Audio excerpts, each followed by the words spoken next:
When we talk about stem cell therapy, is the United States still not quite caught up to other countries? We hear of, well, Peyton Manning, football player, had to go to Europe to get stem cell therapy.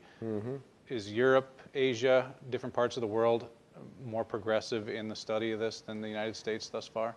They are. Certain of them are using fetal stem cells. Others are now more and more using adult stem cells. And it's kind of hard. It's hard to know who to trust. And Peyton Manning is one example. Jason Kidd is another one. The governor of Texas, who's opening up adult stem cells in his state, he had them himself. It's kind of like you can't hold it back right now. You're starting to see movement. A doctor in Colorado has 400 arthritic patients. Before the FDA shut him down, he had healed these patients, not even having surgery, just injecting their own stem cells, which are the repair cells. That's what they're here for. The embryonic cell is to build a child, to build a life, but all our lives, it's our bone marrow stem cells that are released and go to the point of injury and repair. When we're young, we're very young, our bodies are producing great numbers of of adult stem cells, bone marrow cells.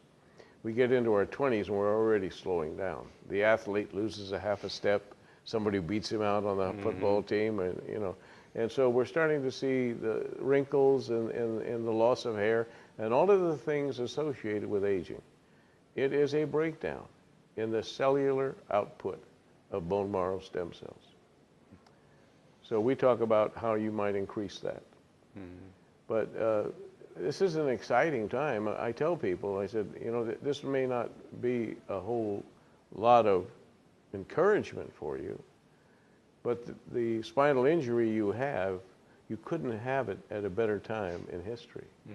There is hope, and hope sometimes is all we have.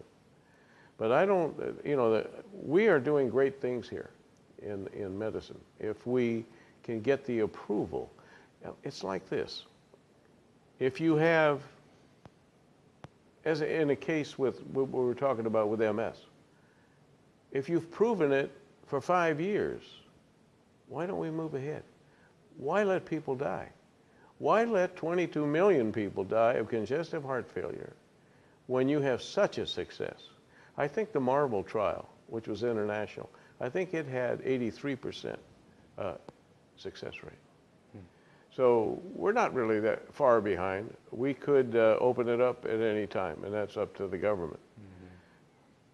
I don't remember hearing, now I've been researching this for 4 years. I've been writing the stem cell research report, and we've covered over 70 diseases. And in there, we're talking about amazing things that you can't imagine because you haven't heard about them. And the first thing you say when you read them is, well, if this has been working, why let these people die?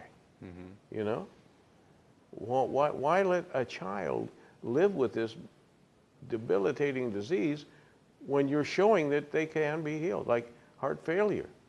It's just, to me, it's mind-boggling.